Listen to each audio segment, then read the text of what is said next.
Okay, I got a little freeze over here with my intro. I'm assuming that it's all over right now. Let me just cut this off.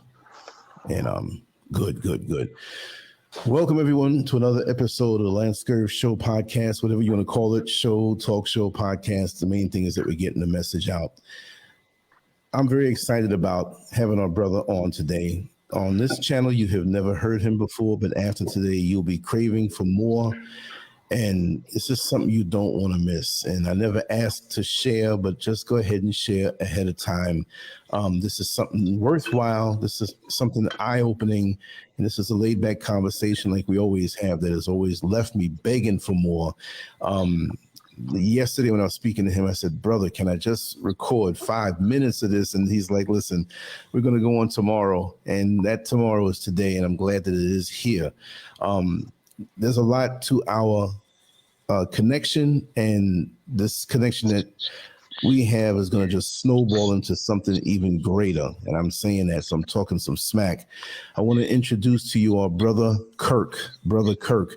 We have another brother Kirk that comes on, but you will be the Kirk of all Kirks after they hear you. So welcome, brother. It's an honor, and you have so much information, and it just flows out of you so easy, man, and it's so powerful. Like I said, thank you. If people look at me like Tyson, you can see me as your bucket boy. That's how great I feel you are, and I know you are. Okay, brother. So talk to me. How are you feeling today? Oh, feeling quite fine. Say over here in western United States, it's kind of cold, but other than that, it's beautiful. Yes. You know, the weather's crazy all over the place. Things are happening, and as you well know, the world is in turmoil, and we're on a precipice of probably some of the worst things that happen. We don't want it that way, but it's just too much going on in recent history, and really in my life, and I know in your life, that the dominoes have not been lined up like this, and it's about to be a very windy day. So it looks like something's going to pop off somehow, some way, but there's a lot of deception with that. And also there's a lot of things that won't happen. There's a lot of fear, I know. But taking it from that standpoint and comparing it to what you know to be the truth, talk to us about, we'll start out there, about this turmoil in the world, Ukraine, Russia, Taiwan, China, America, not specifically, but on a spiritual level. You know, break it down for us, and what does this time mean? Well, I think this time is a time as like we have in our classical Bible, where we sit down and we look at the chapter of Exodus. We as African Americans need to sit down and consider the fact that we've been living over 400 years. And we do have a condition called Stockholm Syndrome, which means that we relate to our oppressors. We relate to those who have enslaved us. And we have to understand that we've been psychologically manipulated for centuries in order to achieve their goals. Because basically we're not put in chains. We're not shackled anymore. So the thing is, we have to sit down here and understand that it's basically all psychological. Everything that we're dealing with today is psychological. We have to understand that we can either be one or two things. We can either be human beings and accept the fact that we have a cognitive brain. We need to sit down and understand who we are and self-diagnose ourselves. We have things, like I said, we have Pavlov's dog. Pavlov sat down, did an experiment with a dog, and he wanted to see if he would salivate every time he would put a piece of food in front of his face. So he put the food in front of his face. Then he took it to another level. He would ring a bell, and then the dog would salivate in anticipation of getting the food. We as Black people need to sit down and understand that we're not complex creatures as far as it comes to the mind. We need to sit down and understand that the psychological manipulation that's being perpetrated on us needs to be sit down and diagnosed and fixed. But we have to understand that as our own position and given the mind of God, that we have to fix ourselves, understanding that all things go to his glory, so to speak. And when we understand who we are as human beings, as we understand who we are on a personal level, self-diagnosing ourselves, we can better serve each other and better serve our communities and free ourselves from the psychological oppression that we have. Great. Wow. You know, in religion, Christianity, Judaism, Islam, there are a lot of similarities, and people feel that they can reach God through these religions. But we have spirituality, and sometimes they can overlap, but most oftentimes they don't. You'll have a person in a church who will feel as though they've been going there for 30 years and faithfully paying their tithes and, being very studious, and that's the way to do it. You have other people who don't want to deal with the church or any religion at all, and they feel as though they could live good deeds, do good deeds, live clean, keep their mind right, do more for people than they receive, that's the way for a higher spiritual ascension. With this Roman Catholic Church and Christianity and all of this stuff going on, landscape is dotted with so many buildings, brick and mortar, that will let you know that there are a lot of people who claim religion, but the world, when you look at it, seems to be a place that is so shark infested that this thing is not doing anything at all. What do you think about that? How effective is religion? Even though we have many books that claim to be the voice of God, we can read them till the cows come home, but when we look around and see what is in the world, it looks like it's not doing anything at all. What's the deception in religion with what they say? Because it seems like people are getting smarter to what's going on, that we've been duped. Talk to me about that, brother. Well, as far as religion, we have to sit down and understand that our religious books have only been translated within the last 6,000 years. And there are older texts that are known to mankind, known to the Vatican, known to all religious organizations, but we're still learning from the slave's Bible.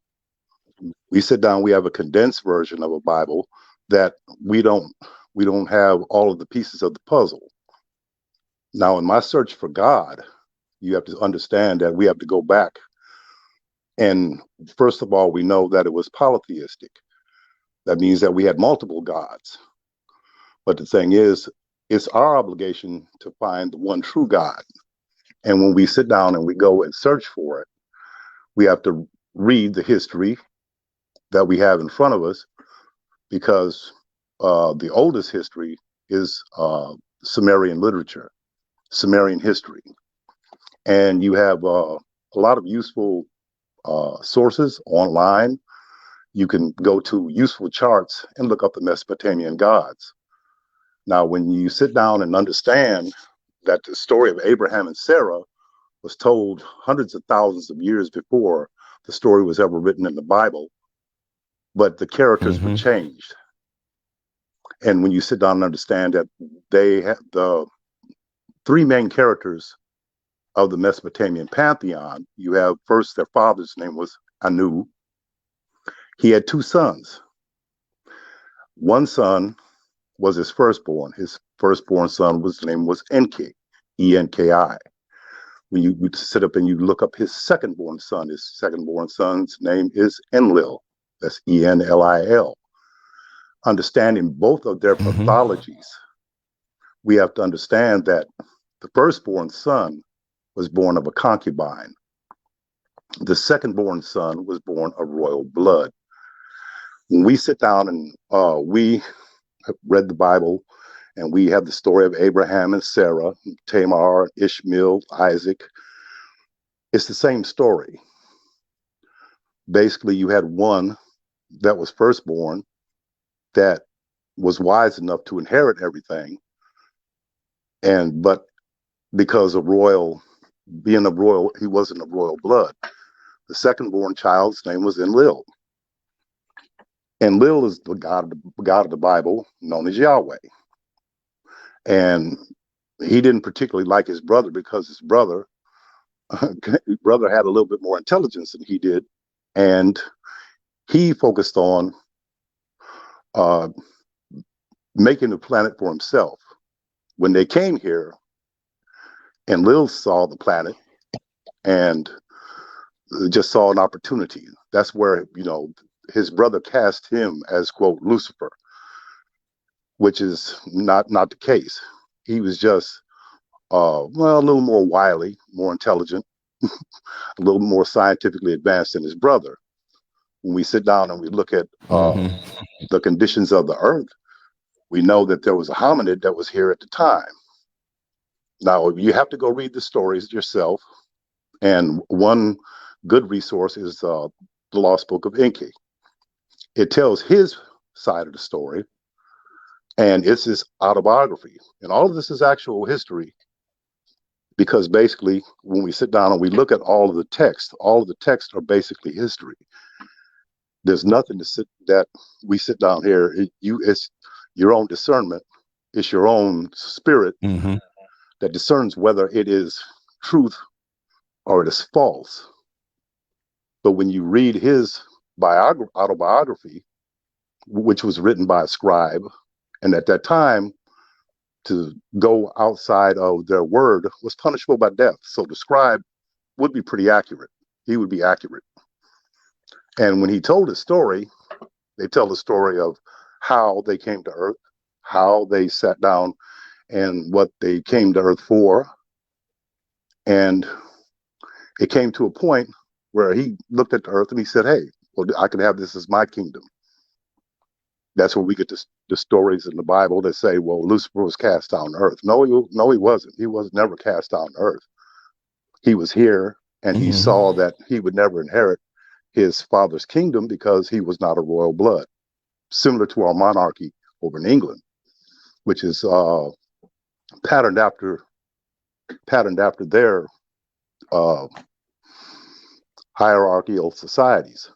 And we have to sit down and understand that when he sat down and found that, when they sat down and found the earth, he said, yeah, I could make this my home. His brother, on the other hand, he wanted to be God of heaven and earth after he took over for his father's reign. So there was a conflict between the two, to which his brother was more of the dictatorial monarchy. He, by working with humanity, living with humanity, and developing it, he understood that he could have his own subjects, he could have his own planet, and separate himself from his brother or their relationship. But when it all boils down to it,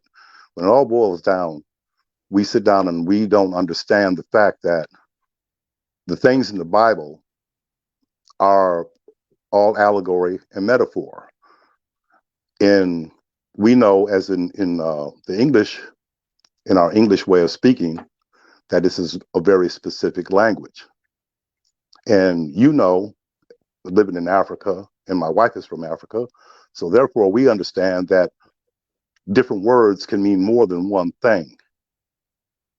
We don't understand that as African Americans, because we've been so detached from the Arabic languages, from the African languages, which are many. Right. And reading it, you have to take yourself out of yourself. You have to take yourself and look at it from a 21st century man's perspective, but you're looking at literature that's thousands of years old. And the comprehension that we have today, we have to sit down and draw our discernment from purity, from our hearts, and from God. And when I speak of God, I'm SBNR, spiritual but not religious. So I was born a Baptist, raised in the Baptist religion, but I always felt that I was missing something. And so I went and searched for myself. And that's what a lot of us failed to do. We sit down and we can go 20, 30 years, just like you said. We can sit in that church and we're spoon fed like children. It's time for African Americans to grow up and to take themselves beyond the 5th grade and graduate. We sit down and we accept what's given us. First, we had the slaves' Bible, and then the Catholic Bible. They've added more back to the apocryphal texts, you know. And we have to understand that there is so much more to religion than we are ever told. Because first of all, we have to say, did man make God or did God make man? And when in saying that, when it says, did man make God? Yes, we did. We do it every day. We sit down with our politicians, with our leaders. We sit down and pick the demigod that we choose to lead us and say, did God make man? God made man on a spiritual level at the beginning of time, at the beginning of the creation of our cosmos. We don't understand, and we're not taught that we are all part and intricately linked through quantum coherence with all of the cosmos and not just the earth. We have those who sit down and will sit down and they will tie themselves to the earth, and that's the only thing they see. They don't see the big picture. They don't see the whole, which is a very myopic way of thinking. When you sit down and you understand who you are, where you come from, the definition of who you are as a human being, and we as African Americans are more fortunate in that respect, because when we understand who we are and where we come from, then we are whole again. We're made whole through our relationship with the one true God. And in that respect, it's not the same as your Bible, because when you understand who you are in your relationship with the cosmos, we have a word, we have a name, and we can say God. That is a specific word that means our creator, our one true God, Allah, whatever you want to call it. But when we sit down and dissect that word, we have to take it to a level. There was an old movie called Roots. And when Kunta Kinte took his child and snuck away from his master, and he went out into the wilderness, and he took his daughter, he raised his daughter to the heavens, to the cosmos, and he told her, he said, behold, the only thing greater than yourself. Understanding that, we have to sit down and understand that we can't see God in the daytime. We have to go out, and we have to go out at night, because in the daytime, we see the sun's refraction through the atmosphere, which gives us our blue sky. At night, you see the one true God. And we don't understand that. You have to go out and you have to look up and understand that we are a part of every star, every solar system, all of the cosmos, all of that, as they say, so above and so below. And we can go through our lives as human beings, as a singular being, separated from each other, like a battery in a remote control that's being used by our system, or we can understand who we really are by go out and personally get in touch with the God that you see in front of your face. They always say God is above, God is in the heavens, but that's what they meant. We have to understand that when we look into the heavens above and we see the stars, when we see the sky as it really is, The sky is darkness. And that's what we don't understand as Africans and African Americans. We're various shades across the spectrum, but that sky gives us our melanin. The cosmos gives us our melanin. We are the same as what we see in front of our eyes. We are a piece of that whole. We are a fragment of the whole of the universe. We cannot be separated because on an atomic and a subatomic level, all things are tied together.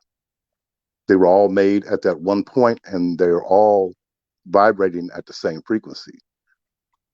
We have to come back to the frequency of, quote, the universe or the cosmos in order to receive our blessing and receive our true blessing. We can't how can we take the universe, the cosmos, planets, stars, star systems, and put it in a book? But that's what they've done to us for centuries. They condensed it down. They took it, they put it in a book, and then they told you that this is what they think.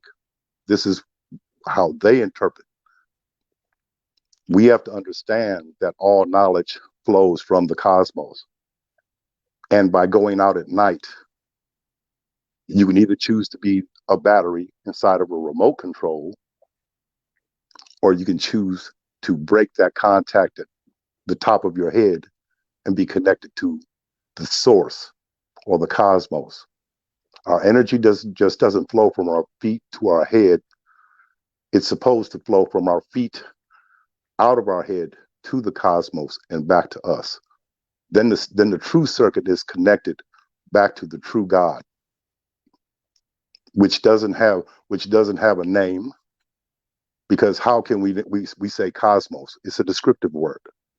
How do we describe everything that we see? How do we can't fathom it. We can't condense it down into a book. We can't put it in a box. But that is the beautiful thing about being free spiritually. You have to understand that you are not bound by this world. You're not bound by the doctrines of dogmas of mankind. We are our own. We are a piece of God. As they say, we are a son of God, no different than the Christ. And I don't say Jesus because that's not his name. His name is Yeshua. That was his given name. The thing is, we have to understand, as he said, that all the things that he did, we can do. All the things that he thinks and understands, we can understand. When God we had the story of Solomon. Solomon asked for wisdom. He didn't ask for gold. He didn't ask for silver. He didn't ask for women. He didn't ask for power. He said, give me wisdom. But nobody ever told you that if you ask for it, you have the same gift. You have the same offering that he'll give to you. We have things called meditation, and to sit out, to open your hands to the cosmos and claim your gift as African Americans. We have to sit down and understand that this system is doomed to collapse because we own nothing in this country. Say, I'm 64. I've worked since I was 18. I've been 41 years a slave in this country, and you don't own anything. When we sit down and we bought our homes, we bought our cars, all the things that we have in front of us materially, we own nothing because the system is set up so that it's always tied to their system and the property is always theirs, even though you have paid in full. You will never own the piece of land up under your feet. You'll never own any of the material things that you have because at a moment's notice, they can open up a door and they can take everything that you have. And so we have to understand that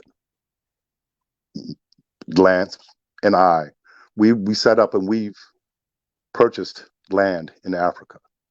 And when you buy land in Africa, that land is for perpetuity. You have a deed and a tie to that land, 100-year deed, an 80-year deed. But nobody's coming back and asking you, okay, well, we need our land back. No, you've had generations of wealth that will be made on that land. It'll be passed on to your children, and it cannot be taken away from you. It's just like I said, if you aren't willing to fight for what you believe in and fight for what is yours, then it'll never be. But you have the opportunity to see freedom and understand what true freedom is. But we have to understand, are we ready for it? Because that means we have no welfare system over there. That means that if you're not missing 3 limbs and you can only hold a cup, nobody's giving you a penny. You have to find your own. You have to find your own hustle. You have to find your own source of income. And that's true living, and that is freedom. It's not being spoon-fed by the system that we've been given over here. And this is what we have to understand, that the God of the universe is waiting for us as African Americans to grow up and to make that step away from this continent, go back, because the continent is in dire need of an infusion of healthy, ethical, moral minds. In other words, when you step on a plane and you get off in Africa, leave your trash behind. Leave all of the ratchetness behind, because we don't need to sit down and be the poison that was given to us that we ingest every day. We need to be a light for our brothers and sisters in Africa, so that they can sit down and gain and glean from all of the pain and suffering that we went through in this country. They know pain and suffering, but we know mental manipulation. Lance grew up in New York. I grew up in Chicago. We understand that we had to see a person and read them before they came up to us, using our instincts, using our mental acuity in order to sit down and survive to where we are today. But we have to sit down and understand that we have to pass that knowledge on. And by passing it on through the internet, passing it on through a verbal conversation, can yield. We are planting seeds in the world to rid ourselves of the condition of Stockholm syndrome. We have to find ourselves in order to survive and for the survival of our culture. Say, we have many conditions that are going on right now, and you can't trust any of it because they're scared. They're afraid. They're less than 10% of the world's population, and they're afraid. But they don't understand that the Neanderthal in science was absorbed into the human condition. They haven't gone anywhere. They're still here. No energy, matter is ever destroyed. It's only reabsorbed and repurposed. And we have to understand that we have to channel that energy, channel our mental processing, channel everything into our survival. That means we have to make our own medicines. We have to sit down and grow our own foods. Because right now, we're coming to the point where, like I said, the movie The Purge can become a reality. If they take our populations down to the point that we're at manageable levels, they could do whatever they want. And understanding that, if you don't take this, we don't take the steps as African Americans and unify the country that we came from. We've learned so much here, but that knowledge has to be taken back home so that we have our own country. We have no excuse for what we don't have, because God gave us Africa.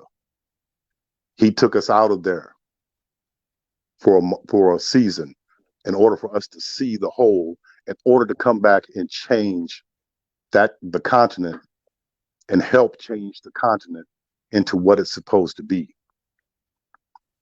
We were the first, and now we're the last. But their book says that the last will be the first. And the only way we'll ever achieve that is through unity, is through coexistence, through communication, the way Brother Lance and I talk. We sit down and we're a sounding board for each other. We sit down and see each other without any type of reservation. We're free spirits. We see each other, indeed. and we heal each other through our conversation, because we have a common condition. But we're not at the point where we're standing at Alcoholics Anonymous and we're not admitting that we're human. And we're not sitting up here and admitting that we are without sin and we're here to take you to the promised land. We have to take ourselves. We have to sit down and look at each other, heal each other, grow with each other in order to heal our civilization, to heal our culture. Stop being mentally manipulated, because that's all it is. It's psychology 101. They're playing checkers with us, and behind the scenes, they're playing 3D chess. And if we don't understand the game, and we can't sit down here and be futurists and look at the future, then we'll be doomed. They'll rewrite history, and we'll be cast to the side. As history has always been written. We have to understand that we have to. Go ahead. No, it's just agreeing with you. Yes. I hear my echo. Do you hear me? No. Do you hear me? And those in the chat room that hear my I speak, are you hearing me? But you're good. I'm just hearing myself after I speak. If you don't hear that, it's okay. It's no problem. But go ahead, brother. Yes. There's a lot of resources. You have Paul Wallace, you have Billy Carson, all of them speak on the condition. Lance speaks on the condition daily. Like I say, he's a psychiatrist. He's a psychiatrist for our nation. He sits down, and when you listen to him, he talks to you as a brother, and he's just giving his spirit, and he's giving his life to conversation, but his heart is a heart of healing. And that's basically what we are. We're all teachers. Thank you, brother. But we're all at different levels. And because one person knows more than another, we can all teach each other. Stop looking at each other with the side eye and being crabs in a basket. If a black man has intelligence, acknowledge that and listen. We are exposed to the media. That's the battery and the remote control. We have to find our purposes. We have to find our knowledge for ourselves. And it's free. No one hides anything from us. If you choose to sit down and understand, and you choose to look for God, first start with the pantheon. And then you realize that all of that was manipulated, and this is where the game began psychologically. That brings us up to today. But there were those before them, and those that are probably billions of years before them at the start of our universe. We're 2/3 out on a spiral arm floating in the Milky Way galaxy. But what about the other 2/3 that go into our center. All of that was created before us. So even if we did talk to them and say, well, who's God? They'll have their version of it. But well, then who taught you this? Well, we've gone back this far. You'll keep going back to the beginning. But what answer will you find? The same thing, the same place where we are. Nobody knows. Nobody knows. All we know is that we're here and we're here now, and we have to position ourselves in order for survival, not for domination, not in their respect, because we've seen just in Ukraine, it's a dismal failure. I'm part American Indian. I have a 12-inch foot. I can only walk on so much land. And if God gave me wings, I could only fly through so much space. So why do I want to oppress somebody and try to own it all? But these mental and emotional problems go back hundreds of thousands of years. And the mental condition, like I said, we keep repeating the same things over and over and over and again, and keep expecting a different result. That's called insanity. One thing about the African continent, they don't sit down here and impose on other places. They don't impose on other countries. They've always shared. They've always been deceived, and they've given more than they ever should have, because they played by another person's rules, thinking that they were smarter.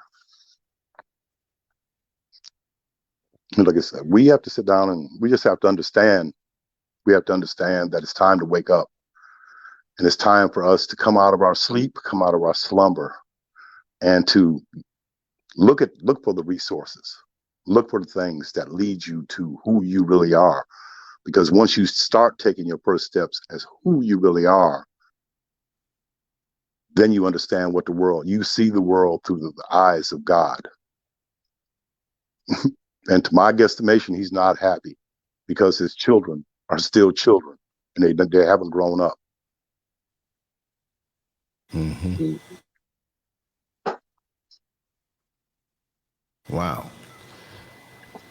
You just dropped some heavy words there, brother. What I want to ask is that, why are we so fragmented? In your opinion, why are we so fragmented? I'm hearing it, but it might be my microphone on my other camera here. Let me see something here. Let me see if that helps. But then I'm ignoring, because you're doing most of the talking anyway. But we have Black American, we have Asian American, this is slaves, we have indigenous movement, you have the Hebrew Israelites, you have this, you have that. It's like the five blind men feeling up on the elephant and trying to describe what it is. A lot of this I feel is engineered. But what do you feel about how separated we are, and we don't really come to, because right now I'm not feeling Black people too much right now on the majority level. We're so far behind. It's like a student who refuses to pay attention in class and he gets a tutor over the summer, but it's like, wait a second, it's not doing anything. I love my people, obviously, but something's wrong here. We can point and say it's drugs, and we can say it's this chemical making up people homosexual and this and this and that, but we're obviously falling apart. And most of us, I feel, are doomed. But there's going to be the core group of us who see things as they are, and we'll continue to grow, because we can't see everything. But you have to have a sincere desire to move away from the trinkets of the oppressor that keeps us in a certain place, because the things of this world more and more each day have less appeal to me. And I'm not saying that I'm right, but really and truly, when you get to that point, you'll get there. But what is it that is keeping us? We're alive, but we're not living. We're like that fly very much alive, stuck on the fly tape. You know what I mean? And you see a Yes. bunch of bzz, bzz, bzz, but we're not going anywhere. We're stuck, but we're still alive, but we're not living. Why are we this way? Well, when we have to understand that 400 years, and you're talking about even the manipulation of the African people in order to sit down and for them to have the market of slavery. Like I said, we just had a condition where we had I forgot the lady's name, but she was saying, oh, well, the Africans really owe us reparations because they're the ones who sold us as slaves. But then when you go and you look into how the game was played at the time, they were just, quote, cleaning out, so to speak, to make money in Africa. They would go, they would find other villages, they would take them, and they could make money. And they did what they did, same way they're doing today. Any way that they can do trade, they're doing trade. And they took advantage of the fact that it was there. When we sit down and as far as us as African Americans, we have to take ourselves out of this spirituality that sits down there and stop thinking that Jesus is going to save you. We have to understand that when you have a thing called quantum coherence, that I can sit down here and I can sit on my back porch and I can feel the trees. I can feel part of the trees. I can feel the grass. I can feel part of the grass. I could put my hands in the soil and I could feel myself as being part of the soil. Every atom, every molecule that is around us. We have to understand that we are all tied together. And just like we were talking yesterday, if you have two tuning forks that are tuned on the same frequency, if you hit one, you don't have to hit the other. That's where when we sit down here, oh yeah, we read in their Bibles in Exodus. You know, you had the Israelites, they all got together and they followed Moses out of the promise, to go into the promised land, going to Canaan. But nobody ever wrote the story about those who stayed behind in Egypt, because mathematically and statistically, it's improbable that they all left. But there was no story written for those who stayed. And that's mainly going to wind up, I hate to say it, it'll be our condition, and it'll be what's going to happen to us. You're going to have those who will wake up and those who will go find and not afraid to step beyond what they've been brought up in. We did over 40 years in the United States. And for us to sit down here and pack up and to leave and to go to Africa, it took great courage, because we've been sitting in the crib so long, and we've been going through this system so long, and the system is set up and it's locked down to where you will never escape if you don't escape on your own. The door is open, but if you don't walk through it, you'll never get outside. And that's what we don't understand. We would just assume, the heck with everybody else, leave them behind. I don't see it that way. I sit down and look at it from the aspect of, if we can talk to you, we can explain the situation to you. But if you don't sit down, just as God gave me right of freedom of choice and my sovereignty over my own spirit, we aren't making slaves. We're making freemen.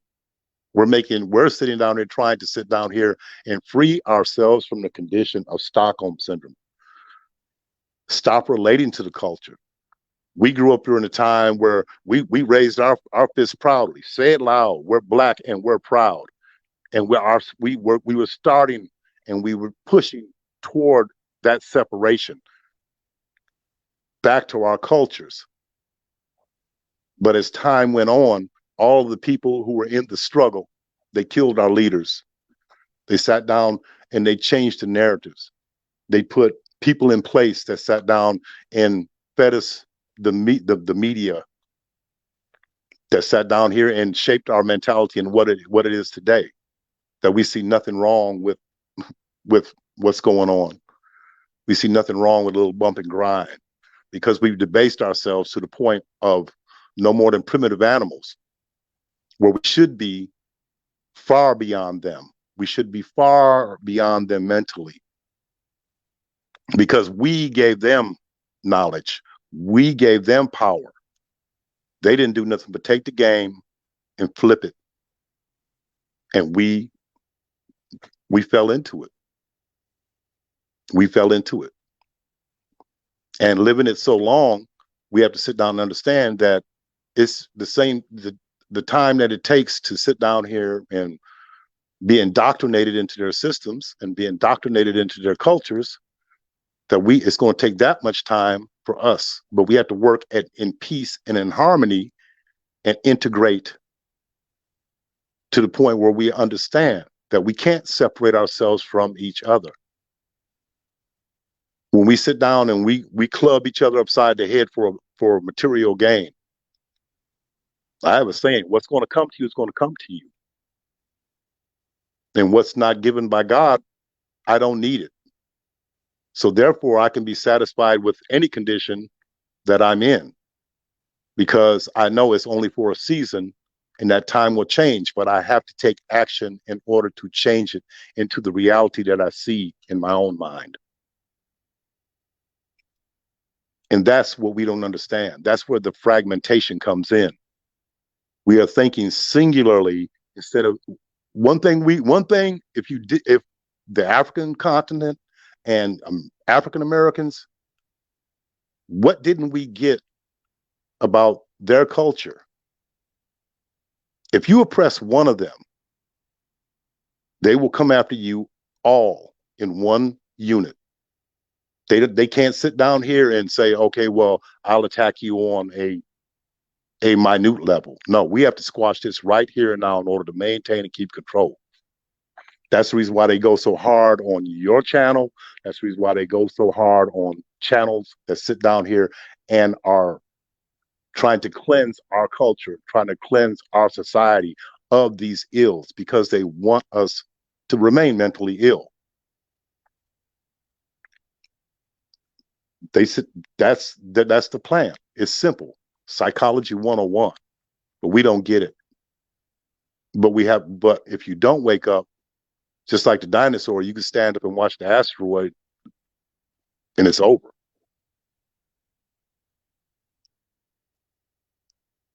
We have to understand, like I said, that we are one.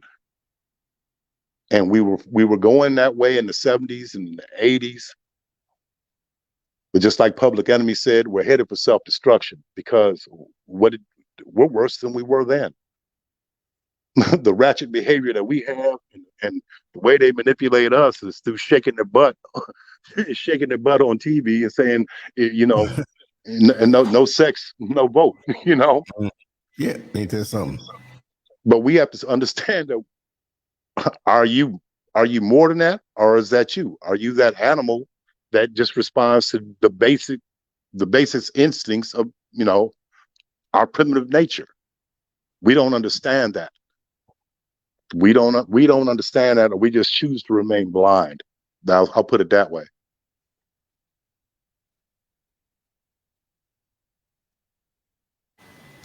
Right on point. Right on point. A lot of it's going to have to learn the hard way, and that's unfortunate, but I'll never stop pushing on because, what else can I do? What am I going to do? Just give up? But there's so many that come against you. They feel it.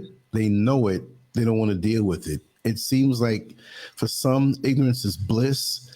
It's something of an addiction to, Stockholm syndrome. But the ignorance that I heard coming from people who I would deem very intelligent, when I moved here, when I spoke with them on the possibility of me coming here, which it wasn't a possibility, it was definitely a certain thing, but I couldn't believe the things I had hurled at me when I came here before and actually saw things on top of my research. Before I moved over here, I researched and knew I was coming over here. And when it really happened, there were people who were very uncomfortable with that because I guess they had to look within themselves. Like I say, every Jew doesn't live in Israel, and every African doesn't have to be here, but you have to have a relationship with the continent. You see? So it stirred them up a whole lot, and it gave others hope. But that was my decision. And like I said, you know, folks who claim to want to come just to even see what it was like, they just backed out. But I'm not holding anybody to task on that. You know, when it's time for you to go to the restroom, as you feel to go to the restroom, you excuse yourself and you go. Nobody says, no, there's one time for us all to go to the bathroom and you better wait 35 minutes, even though you have an emergency happening now. It doesn't work that way. Every egg doesn't break open and the chicken come out at the same time, even though they were laid approximately the same time. Right. Even twins have differences slightly, you see? So it's an awakening. I just want us all to have a relationship anywhere on the continent, you know, because we don't think beyond in Africa. Al-Kebulon is the future. So that being said, do you think with those who see the value of this great continent, other people coming over here and benefiting from it? You have these videos and articles. The Chinese are taking over. Oh, the Lebanese and Turkish are taking over. I'm here, and I'm not even going to say that. Oh, they're taking over like that, but they're here and they're benefiting from this place. And economically, why wouldn't you even? We have the right more than anybody else to benefit from this place. Why are we so stubborn? It's just an ignorance that we cling on to. And I know we've been indoctrinated from schools, those who came up in the American schools and schools in UK, that nothing's here. But as was mentioned, so much, the resources, the beautiful land, the beautiful sights, the beautiful country whips anything in America hands down. Because hands it's all down. natural. Because it's all natural. And it calls to our Talk to me, calls brother. to our soul. It calls to our soul. Me, I'm part Irish, I'm part Indian, I'm part Black, I'm part Argentinian in my birth in my genealogy. But the thing is, that's just like you're saying, and I'll use the Islamic traditions as a reference. You have to make a trip to Mecca one time in your life. We have to sit down as African Americans. We have to understand that one person from your family has to go back and touch the soil of Africa.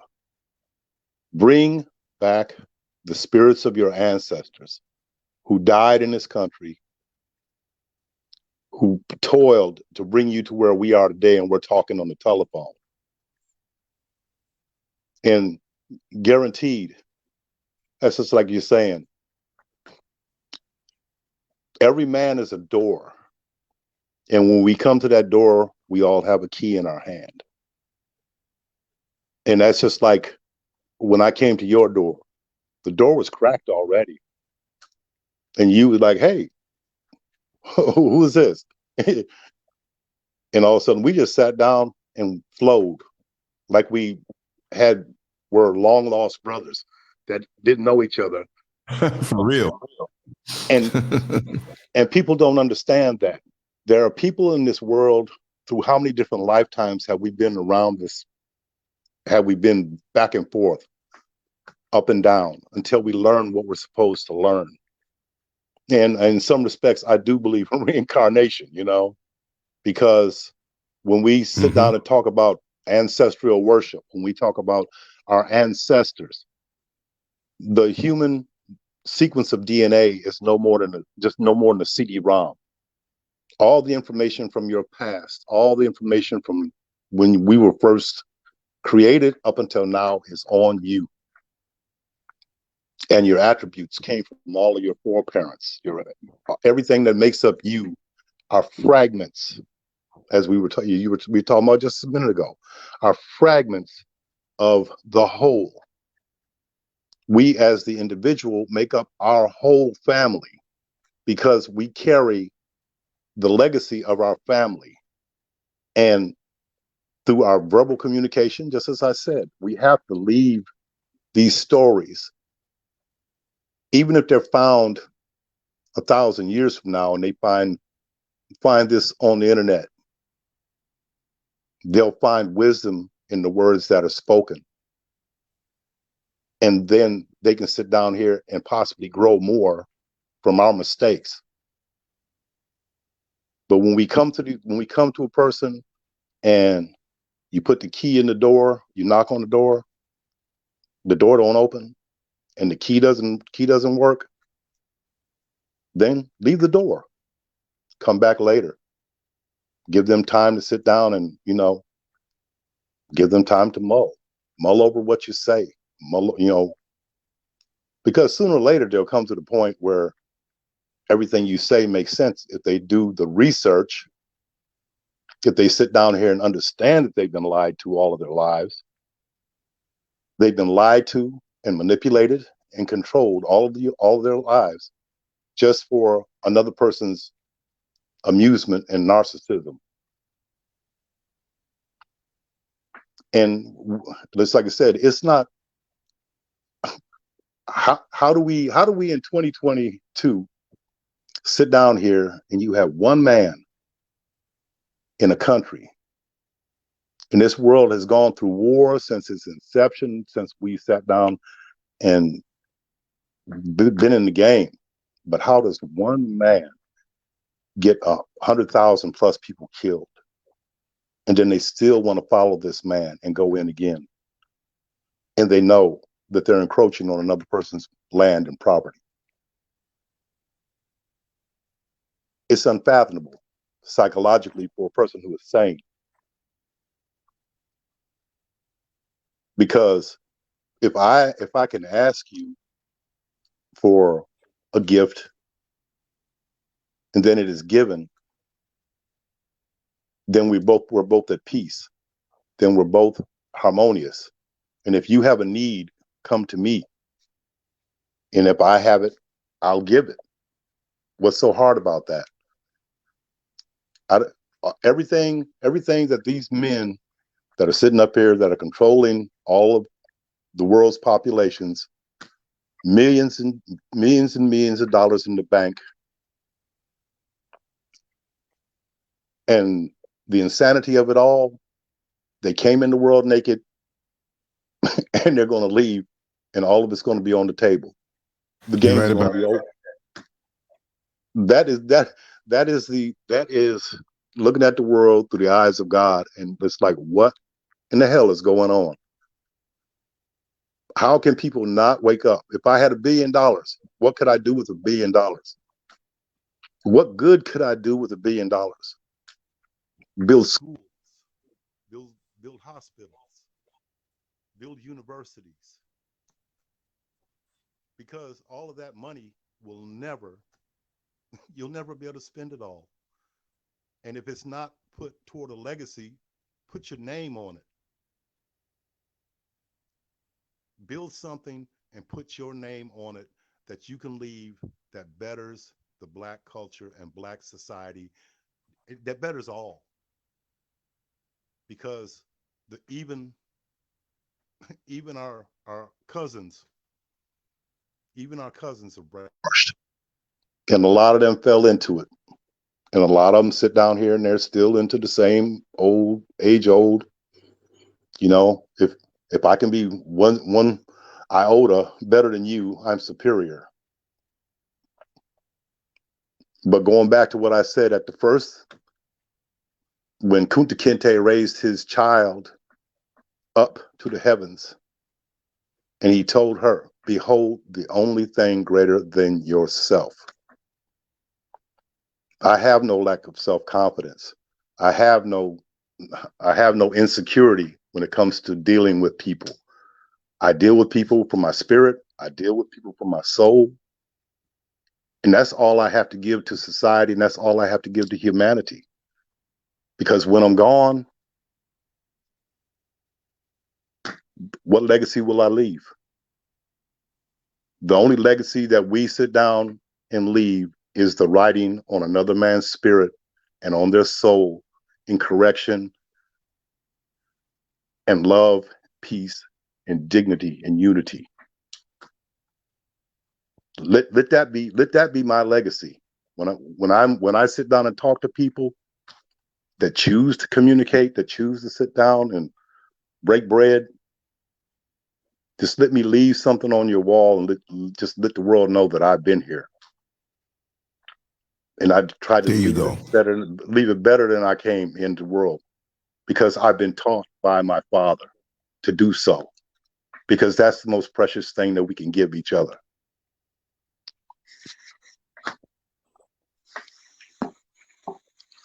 So true. You know, for me, you know, it many people growing up like would ask me as I began to have children, they say, "Oh, it's so sad that you don't have any sons to carry on your name." I said, I don't look at it that way. I look at it that I have children that have my DNA that will carry on my spirit, my thoughts, and my ways. It doesn't matter what you have between your legs. And the names that we fight so hard to keep up usually are not the names that we have anyway, originally. So that doesn't matter to me. So when you said about leaving a mark, a legacy, proof that you were here, writing something on someone's wall that lasts forever, that's what I'm all about. And that's why I do what I do. You understand? So there's so many people who are hung up on, you know, and I don't understand. I never thought that way. I really never thought that way. But the thing is, you live in truth. Oh, the names destroyed and never go on. Exactly. So go ahead, brother.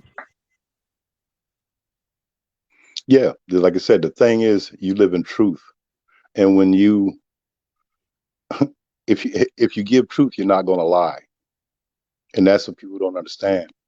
Stop lying to each other.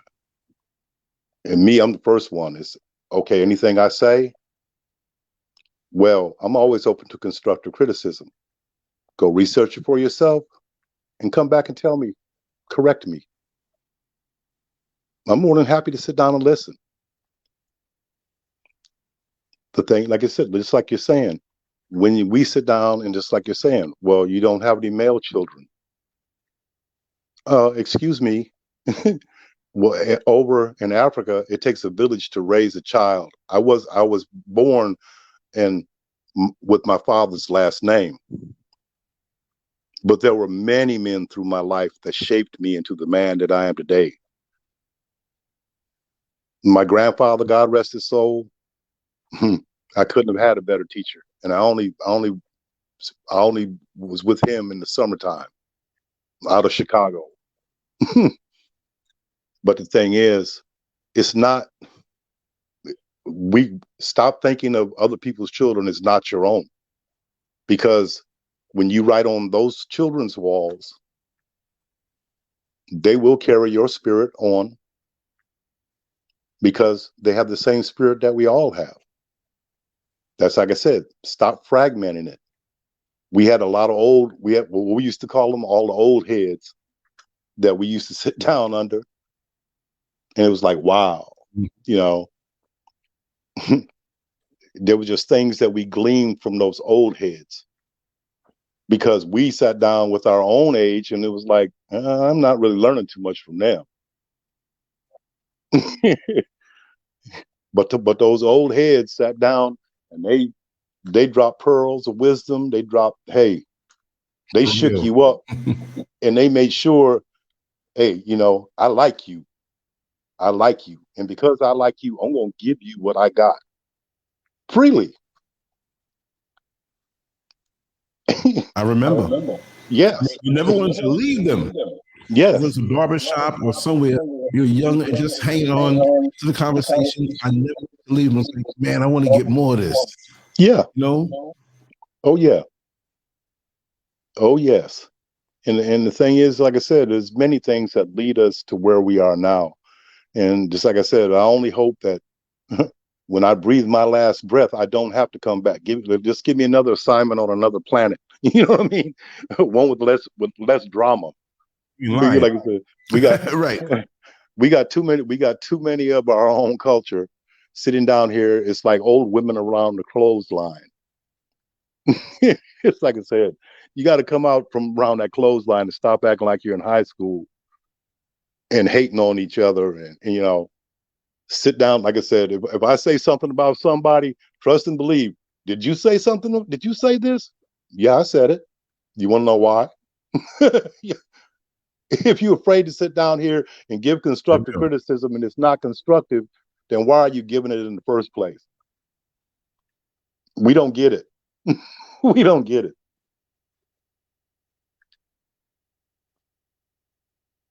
So many of us are caught up in that mental loop. Yes. And we don't come out. That's the perfect, just looping over, you know, just, you got to see beyond. And I'm always looking for the beyond. When I wake up, I'm like, what am I going to get out of today that I didn't know from the day before? And how can I hold on, have, and share it with someone who needs it? That gives me room internally to get more. Like I always talk about, you're getting new furniture, but they're at the front door knocking, we're here to deliver it, but you didn't take the old furniture out. How are you going to get? You didn't take care of the old. Just hold on to what you need. So there's a replenishing that goes on every day, mentally, physically, and spiritually, as far as I'm concerned.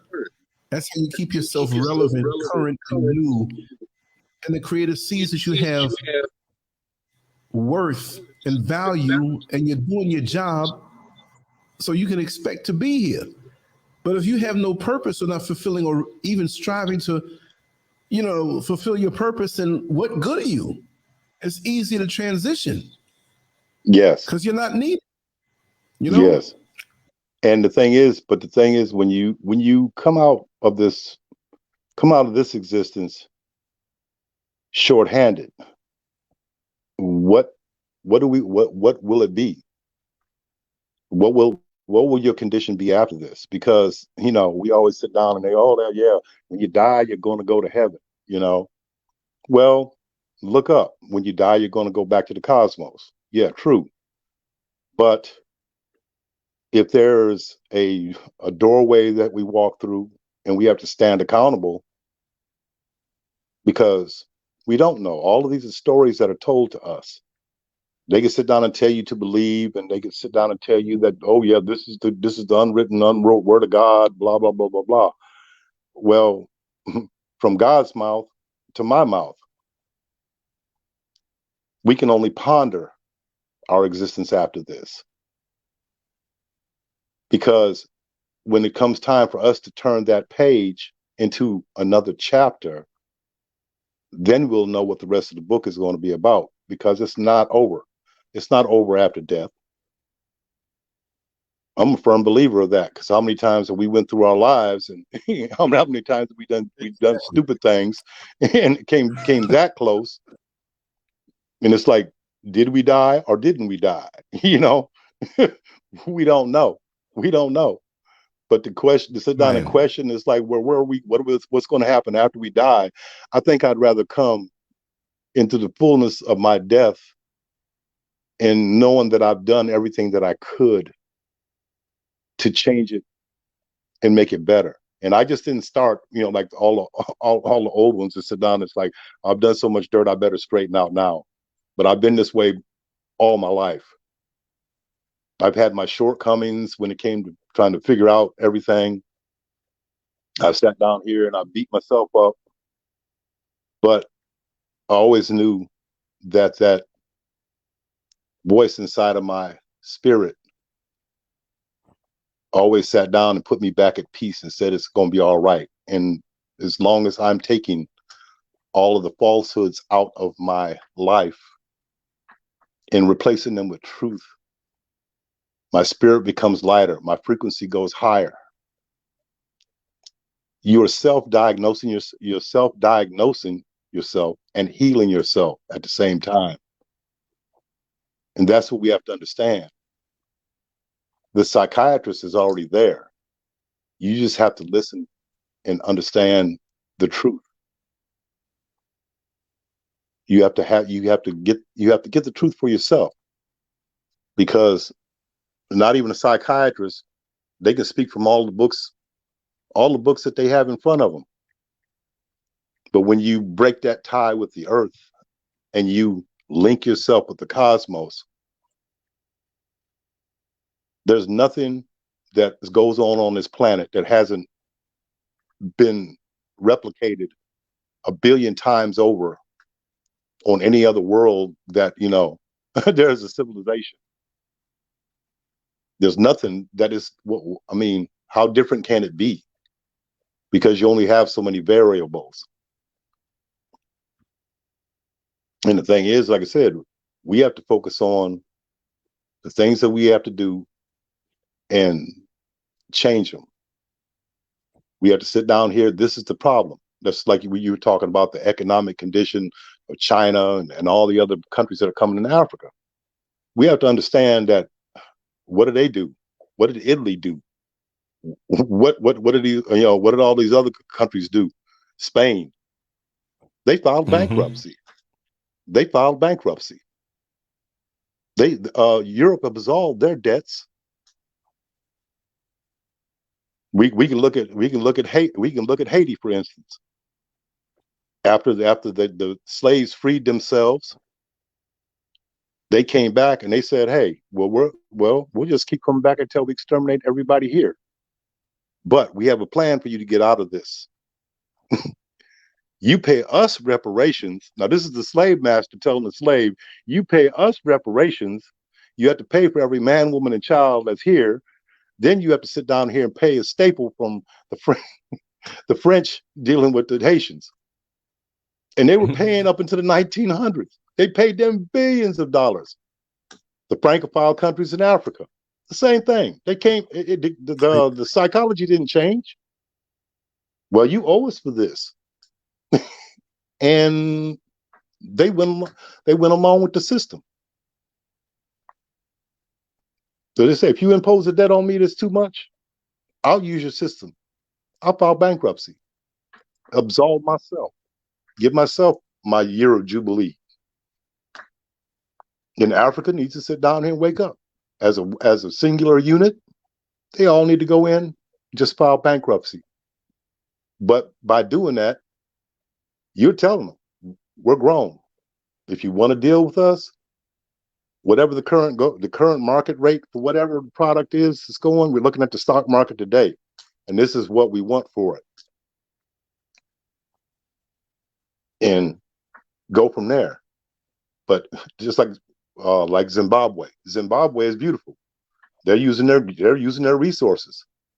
Okay, we're going to sell what you like the best, gold, for $1,800, and if it's $1,850 or $1,900 a ounce, for an ounce coin, hey, we're going to get ourselves out of debt.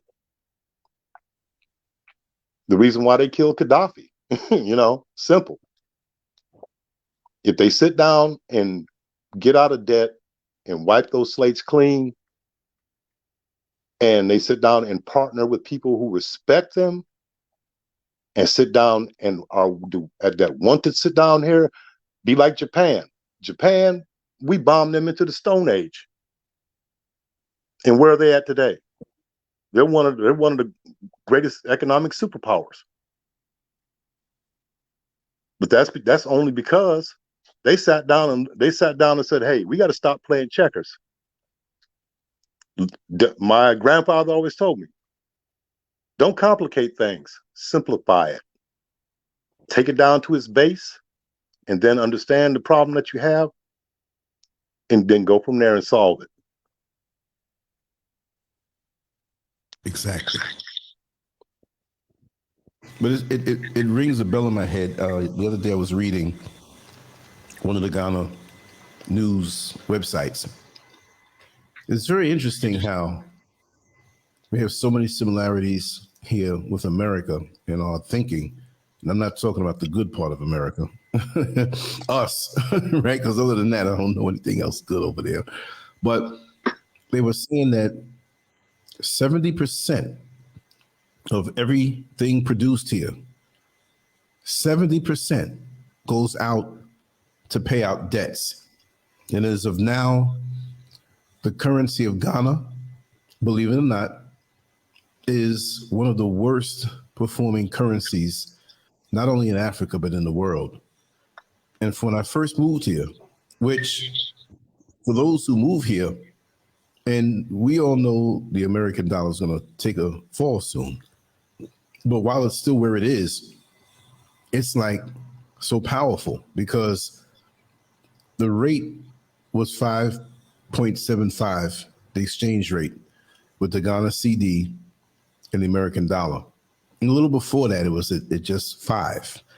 Now it's over 10, possibly 11, and it changes every day slightly. And it fluctuates every day, but it's still going up. So at one point, for $1 American, I can get 5 Ghana CDs. So now for $1 American, I can get between 10, 11, and going up.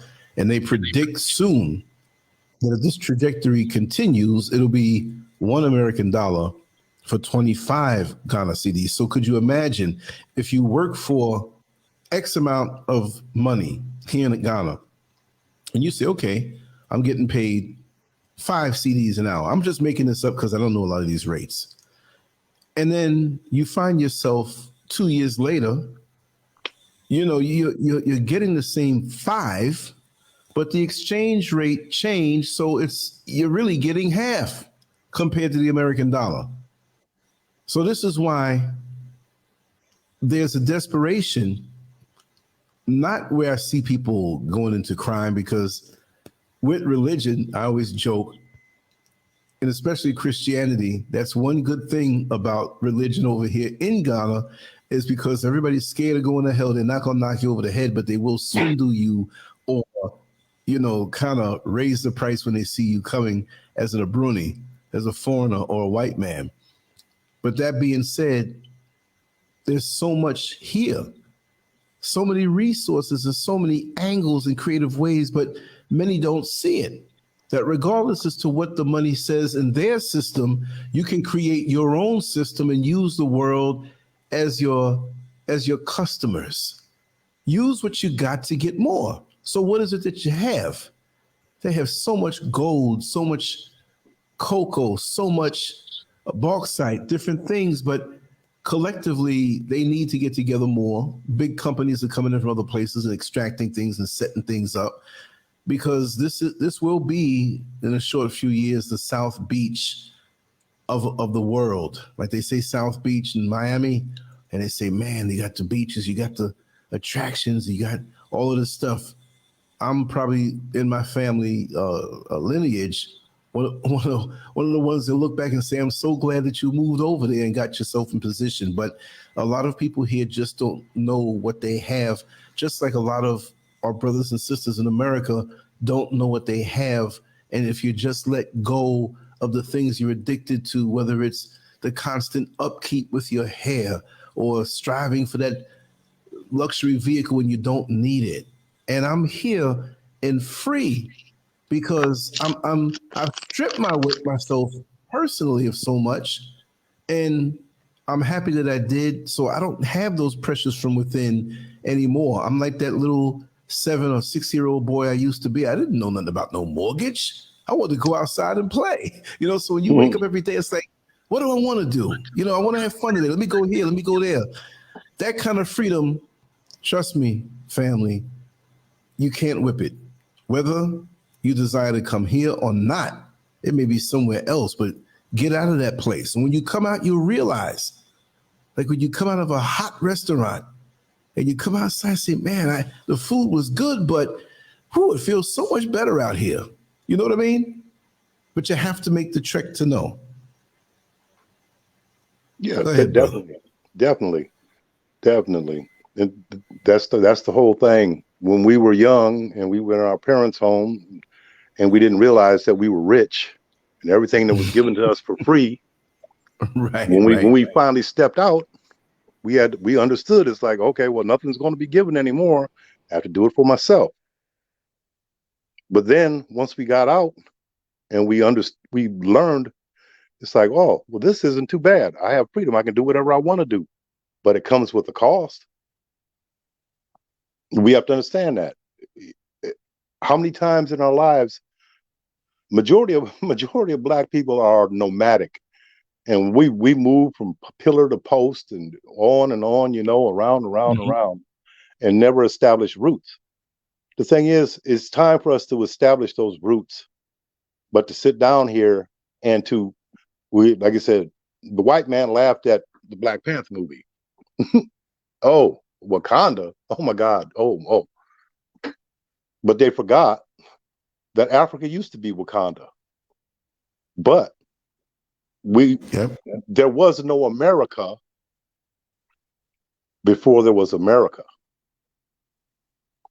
So in other words, it was nothing but a dream,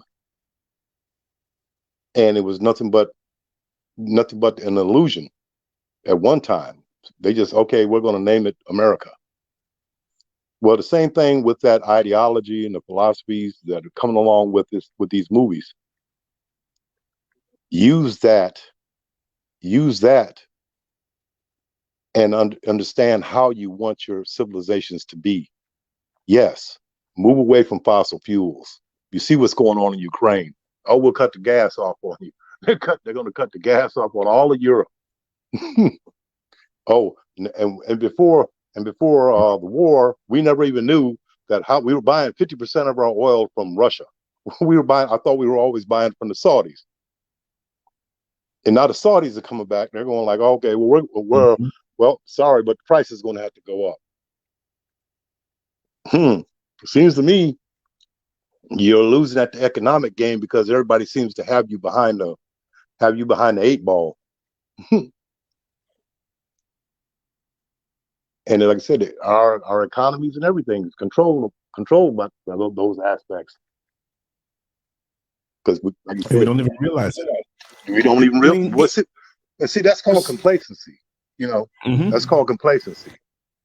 You sit down and you think that, okay, the car is running good and it's always going to run good. But no, one day the car is going to break down. There's never been a civilization that survived for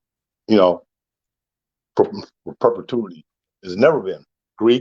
Greece, Rome, Persia, you know, everybody thought they were going to take over the world.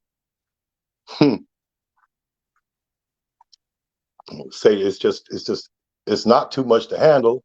It's just they're trying to figure out a way to beat the system, and they're never going to perfect it anyway, even if they did have a one world government.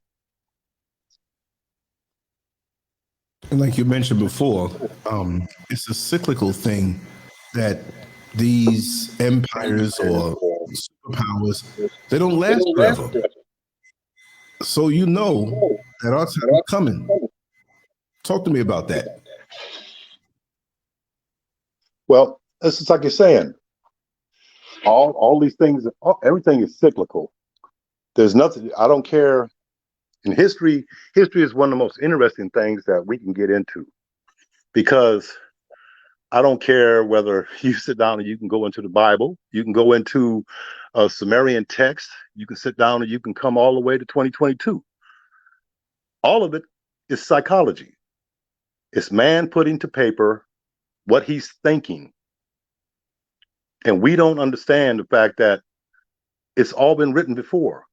And if you can sit down and look at what they're trying to do is, okay, let's look at the situation here in 1842 to so and so and so and so, and this is what happened, and this is what happened. They're doing the same thing now. They know the outcomes of everything that they're doing right now. If we're at the point where we have supercomputers and robots and all this that can sit down here and do things that we don't even have the slightest fathomable idea of what level of technology they're at right now. But you don't think that they don't know that this is cyclical? And then they're getting to the point where they're reaching this tipping point that we can have the downfall of society, but now we have to sit down with the equation and look at it, and we have to correct the equation in order to keep it going for another 100 years. Because they don't think like we think. We think day to day and let tomorrow take care of itself. If we die tomorrow, so say, that's life. No life, life isn't promised. We've gone through life, and we have friends from when we're young to now. They've died. So the thing is, the cyclical nature of history, you can look at it, and when you understand it, then you can understand where we're at and what possible branches in the tree can we possibly take, going left or going right. And quiet as it's kept, all of them have a fallback. You have the John Travolta has his own plane outside and back in case crap hits the fan. Right. But what do we have?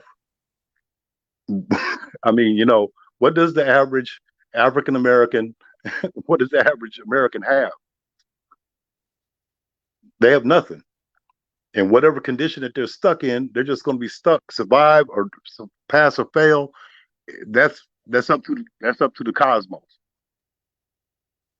And that's we don't, like I said, we don't get it, that it's all been done before, and we're coming back to that time where we have to get up and make a decision.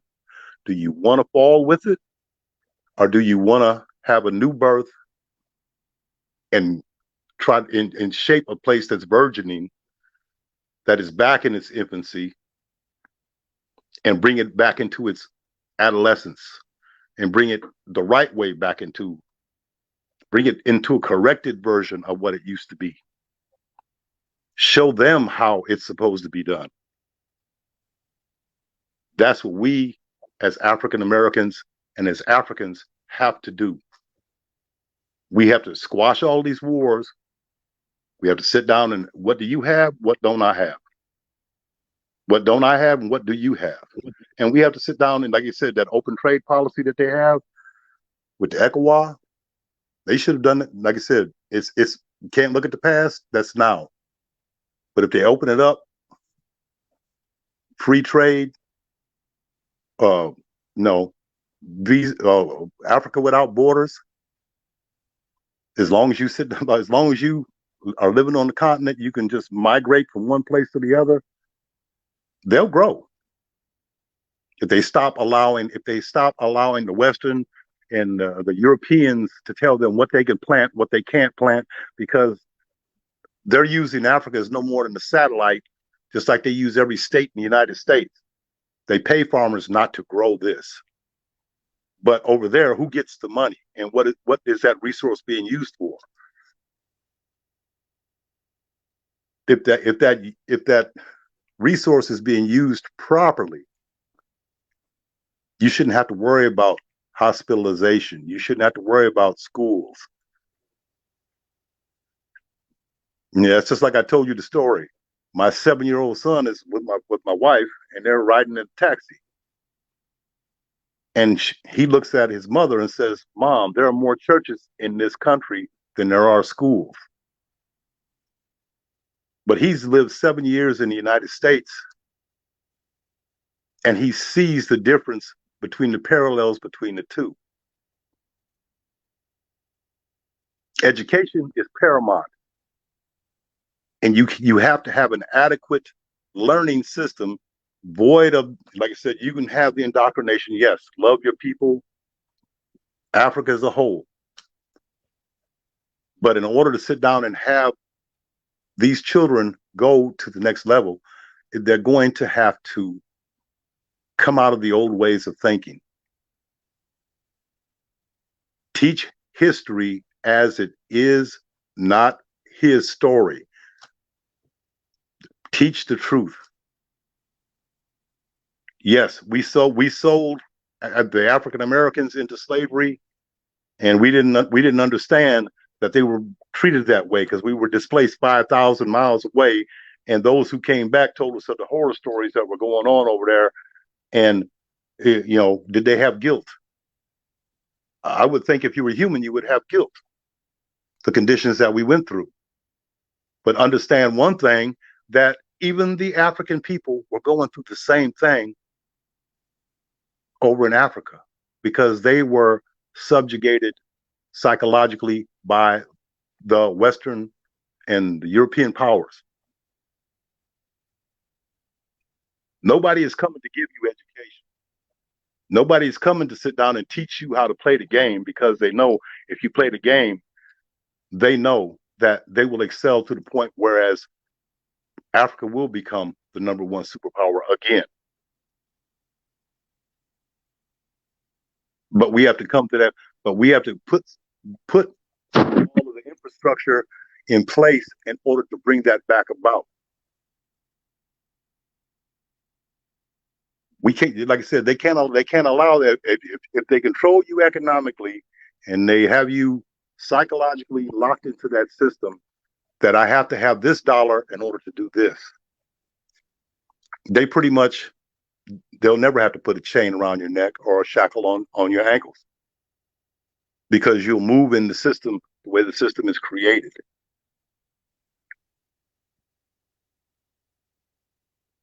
Africa has to make the move that they don't see coming. And then it's like, oh, I've lost my queen. You know, I've lost my queen. My board is vulnerable. I mean, it's going to come to that whether they like it or not. But the thing is, then you have the other powers that sit down here, the Russias, the Chinas that want to come into Africa and take the place of the colonizers that were there, because you're relying on them to stand against the other colonizer. You have one white man, and you're asking him to fight another white man for your benefit. Exactly. It ain't never worked. It ain't never worked in as long as we've been living. We've always been stuck in the middle. So what's new? So now you're going to sit down here and this is what a African American can give to you as far as the psychology that's going on in Africa. Like I said, you can't. The enemy of my enemy is my friend. But okay, they're both your enemy, and neither one of them have your best interest in mind. So why are you dealing with either one of them?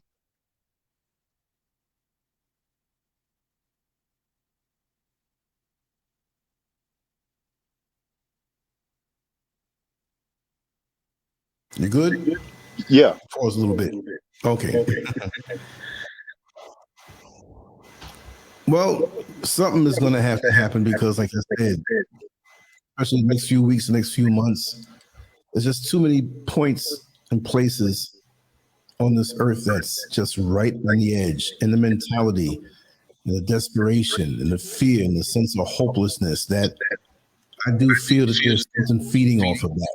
Like you Yes. want to prolong it. Something to happen, but it's almost like the ideal lover who takes his time with the mate, you know what I mean? Yeah. And build up slowly before the explosion comes. Well, they're doing that to us, and they're extracting a lot of energy from the fear that is out on the earth. And a lot of us are getting a gut check because we didn't know what to do when we think about basic things like food. And what if the supermarkets don't have it? And you know, where will you go? And understanding that we will become our worst enemy, those who are not prepared, that we're going to want to be away from people, because people are going to be coming at you if they think that you have resources and they don't. So, you know, it's going to be something that we're so far off the mark, many of us, that we're going to have to get back on the mark real quick. And for some, it may be too late. Fact of the matter. Yeah, well, the thing is, when we sit down and look at that, we have to understand that our relationship with our countries of origin are no different than a man with a gold digging woman. You sit down here, and every time you sit down and pick up the credit cards are all maxed out, and you only have your job, and you only have so much resources. And she keeps doing what she's doing, and we keep sit down here, and it's like, hey, babe, I can't keep living this way. You keep telling her that, and she's sitting there, like I said, she's just doing what she wants to do because she doesn't care, and she's using you. So in the microcosm, we sit down here and we just divorce it and walk away from it. the thing is, it's like I said, no, it's not a secret how I got these crops to grow over here and how everything. But so why do you want to come over and take what I have? And if you need some seed to plant, then here's some seed. But they're going to Europe and they're going to America to get genetically altered seeds, not heirloom seeds that are pure, who still have the heart left in it, to where they can reproduce. They control your food, they will control your whole existence. Because when you can't come back and those plants have sterilized all of your heirloom seeds, then they're all genetically altered to the point where they don't produce unless you have to go back to them. They're taking it to the next level. And whether we understand it or not, you better wake up. Because when you have to sit down and get that bowl of porridge from them, you know, when you're eating what's say soil and green, then hey, you have nobody to blame but yourself, because you had all the you sit down and you look at the situation. You better solve it for yourself and stop relying on somebody else to solve the problem for you. Yeah, we have to sit down and we feel. Yeah, go ahead. We don't think we have a problem. You know, we're so distracted and hypnotized and, you know, striving to be something in the false world, the man-made world, the smoke and mirrors. We're striving for something that doesn't even exist. And even if we were to get there, how unsatisfying it would be. It's like a person who, you know, you get a brand new car. You get a nice car. I think maybe not your first car, but your first nice car. When you were much young.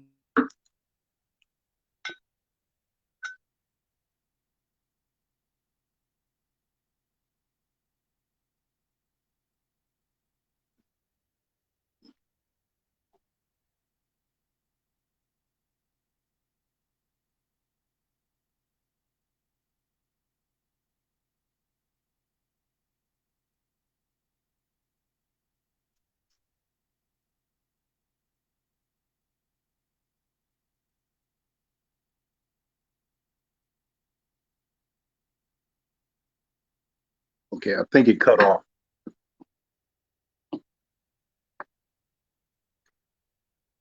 Yeah, I got muted out. Yeah. Okay. I took my eye off the screen. I don't know what you heard last about the new car syndrome, but it loses its luster after a while. And then now you see somebody pull up next to you in the next year model, the next 4 years model, and now you still got money to pay on it. You feel like crap. You know what I mean? So that cycle never ends in this world. You know, talk to me. But the thing is, you know, like I said, it's just like Buddhist philosophy. You have to sit down and get rid of all of that, you know, the material. Yeah, we like it, and it's just like I said, it's things that keep our mind occupied. They're just puzzles that we're playing with at the time. But realize, like, it's all for nothing, because there's always going to be that's commercial marketing. There's always the bigger, better. If it's serviceable, if it suits your needs, and it works. If it's not broke, don't fix it. Right. Yeah. But there's, like you're saying, that's one thing I can't. Just like I said, one thing I can't understand. It's like you have all of the mental, all the education and things that is in the African continent. They have some of the best engineers, the best doctors. It's like, how can they, like I said, psychologically, how can they allow themselves not to understand the game? And they're educated. And like you said, it's one thing to be illiterate, and it's one thing to have a lack of knowledge, but to have that knowledge and then not come back and give back. I mean, that's the one I can't understand. They say why do we have to be so selfish within ourselves, not to sit down here and just do what all of our foreparents did? You know, they gave and they didn't have abundance, but we have abundance, and we don't how do you say it, pay it forward. We don't come back to teach, because all these people should come back and go into the hospitals and teach, because from what I've heard, the hospital systems over there are a mess. They're a mess, and they're getting to be like America. If you don't have the money, you know, have a lot of different things. Well, we have to sit down here, and we have to come together with the diaspora, with Africa, and we have to sit down here and come together. Form your own little United Nation. Because what is it? You got 54 countries. Just make it 55. Just go ahead on. Everybody sit down. How are we going to move together? You know, how are we going to all unify and move together? But then, just like you're saying, who speaks for us? You know, what one man in this country could speak for us? You know, as our representative, not our president, because they never had our best interests in mind.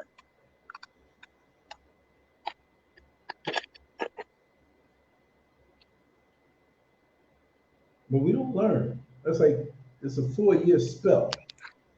It's like it wears off, and then they come back with the promises again, and we think that this stranger who we don't know with a fabricated, and yeah, he just fell off. He'll come back on, but I'll keep on talking. With this fabricated persona, fake smile, probably a fabricated past. We feel they're gonna come, and they're great actors. They try to make you feel it's real, but like, yes, I'm different from all the others. Please, doesn't work that way. Like I always say, is that we are our own president. We make our own decisions for our world, your immediate world. Your president's not going to cut your grass. Your president's not going to be right there to scrub your back when you're in the shower, or forward you a couple of bucks when you're low. You know what I mean? Your president's not going to do that for you. You're back in, brother Kirk. Okay. Yeah. No problem. Go right ahead, brother. Yeah, but that's, you know, I caught the last end of what you were saying, but just like you said, we have to sit down here and stop relying on their spokesman to think about our best interest.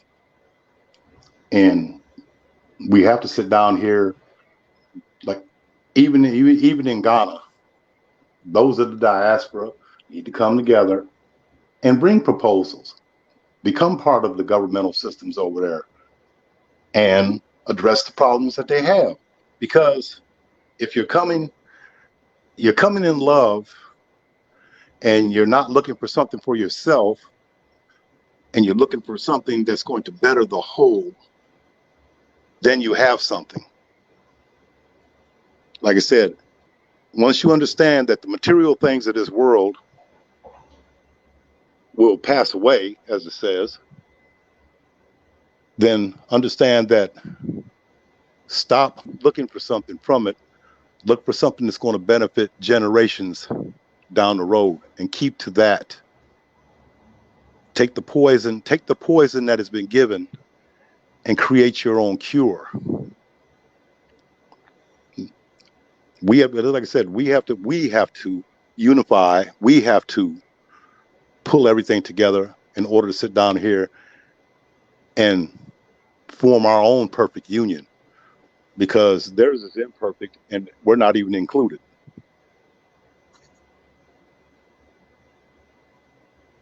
That's right. They're purposely shut out. Yes, definitely. If we tell the truth, they were purposely shut out. They're not going to tell us where to go. And we sit down and we think these things will be dropped in our laps because maybe they feel them smile with us and feign us, tolerate us, or whatever. But they're not going to hold our hand and walk us through the whole process. We got to hustle. We got to seek things out. We got to be sneaky. We got to be agents or back on them. We got agents of information that come around us and take a little time, get in your world and bounce. We got to do the same thing. We're not going to be venomous to anybody, but we have to be shrewd for our own purpose. We have to know and seek out the information. Like there were two guys walking down the street, right? And I went to a restaurant and had a bag, with some food in it, takeout, and it smelled pretty good. And these guys appeared to be white, you know, but they weren't traditional, you know, for what we say white in America, but I think they were Turkish. And they were really friendly. They walked me and said, hey, you know, we had to catch up to you because the food smelled real good. I didn't turn around and say, get away from me, you white devils, you whatever. I engaged them in conversation because I'm cool like that. I'm getting information. I'll get it. I'm not gonna, you know, a lot of us not gonna know how to play that game also. That's what they do on us. And so I told them the restaurant I went to, they said, yeah, we gotta go check it out. And they said, oh, you're from America. And I said, yeah. And they said, you're from New York, aren't you? I said, yes. And they said, wow, what made you, you know, move out? They didn't say like, why did you come here? Like we don't want you here. We want to make all the money over here, whatever. But they seemed genuinely interested. So I said, well, it's a myriad of factors. And I broke it down. And they already knew. They said they'd come and travel here for a while to America, scoped around to look to, you know, build up some businesses and thought it would be better to come here. And the travel would be closer when they want to go back to their original point at home. So we talked for a while and then they said, well, listen, you know, I don't know why the guy asked me how old I was, right? But he asked me how old I told him he couldn't believe it. And he was like, I know, because I've seen you before, come to find out they own, there's a construction a yard close by, and they own it. And he said, yeah, man, you know, you need to come by sometime and, you know, we break bread. Have you ever had Turkish tea? I said, no, I never heard of it. I mean, never heard it before. You got here to Ghana. There's a lot of Turkish, they speak about that highly.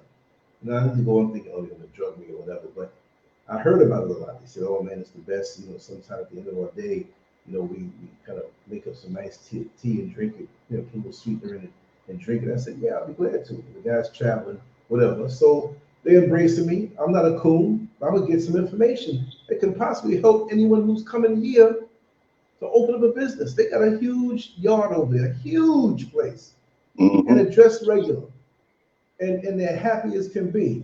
And I'm saying all this because we have those of us in America who are not happy as can be under the system of somebody who's oppressing them, and mad as hell saying, I ain't got nothing to do over there in Africa. But others are coming here and living the way we should be anywhere on the planet. I'm not saying that you have to come here, but it is necessary that you do make the trip once in your life, but at least have a business relationship. And they're just as jolly as can be. They weren't even wearing designer clothes. They didn't even have on any jewelry or some expensive shoes, but they were happy as can be on the African the continent in Ghana. Look at that. And we're sitting here because we're brainwashed. I mean, mud huts, I don't know, people's over there, I don't like them. Of course you're not going to like them. Many of us don't like ourselves. You're not going to acknowledge it that way because you didn't get permission from the master to come over here. I do what I damn want. And that's why I'm walking jolly over here, just like those guys. Like I said, you know, it doesn't have, you might want to move to Costa Rica.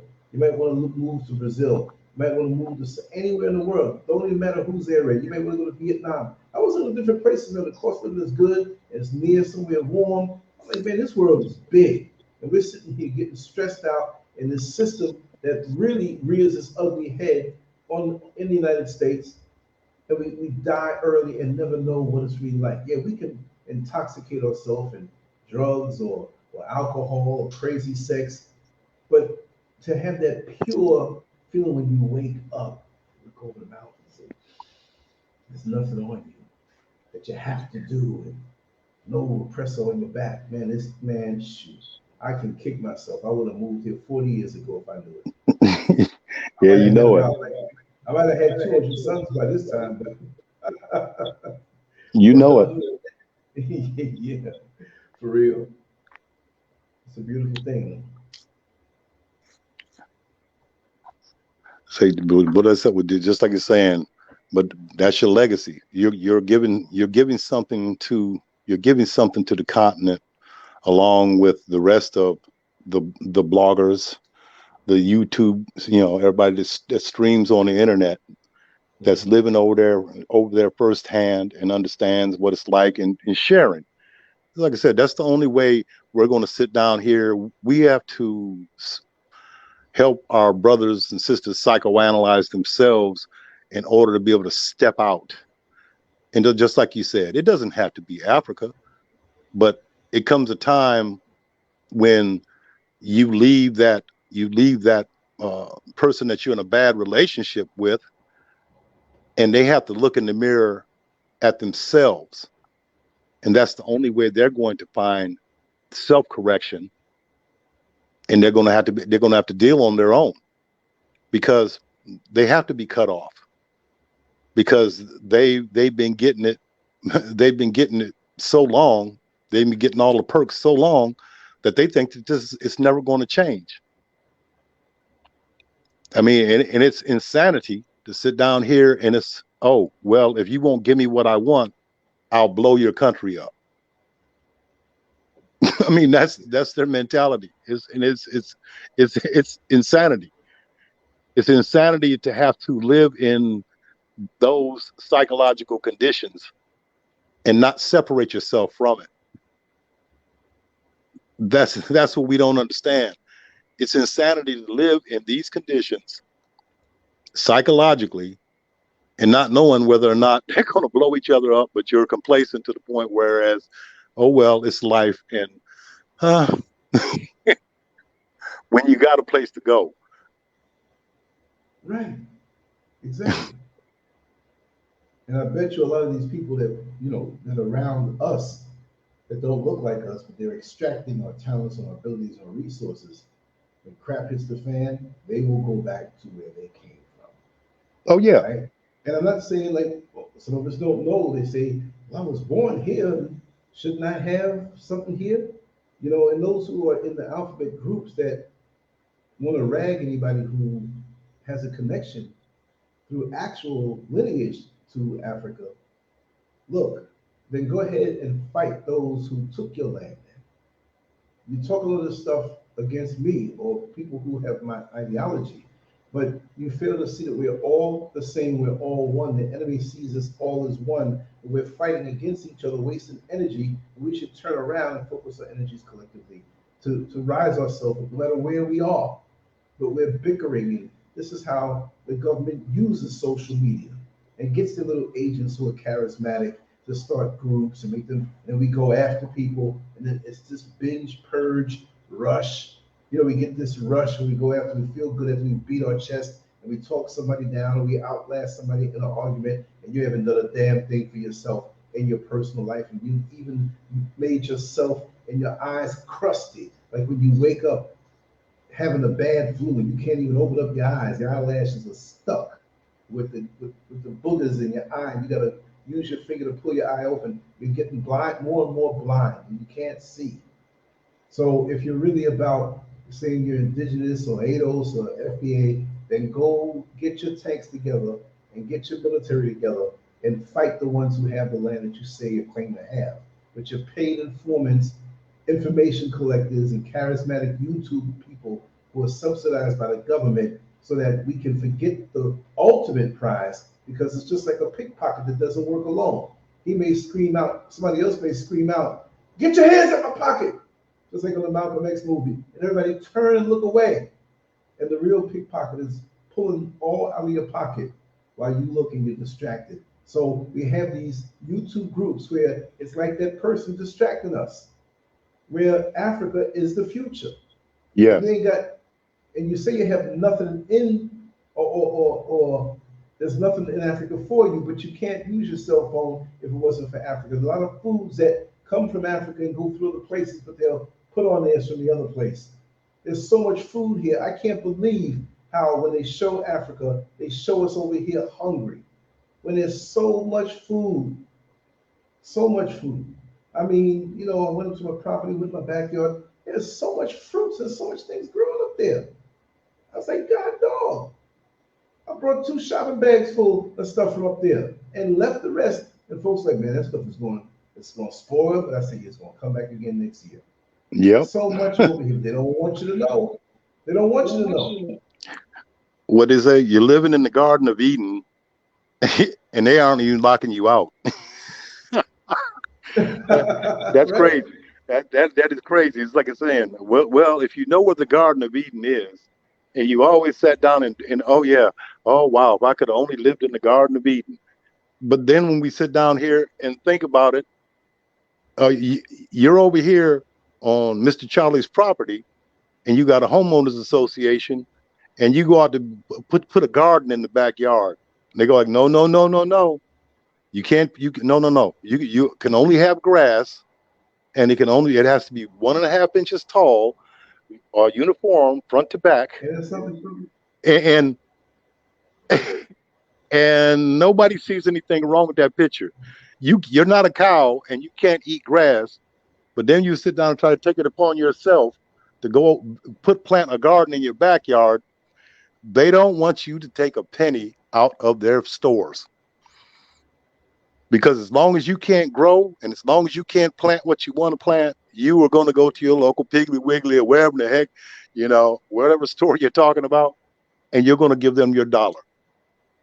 And you're going to remain enslaved. You ain't lying. And they're going to try to put it over here. They're going to try to have the geo stuff going on.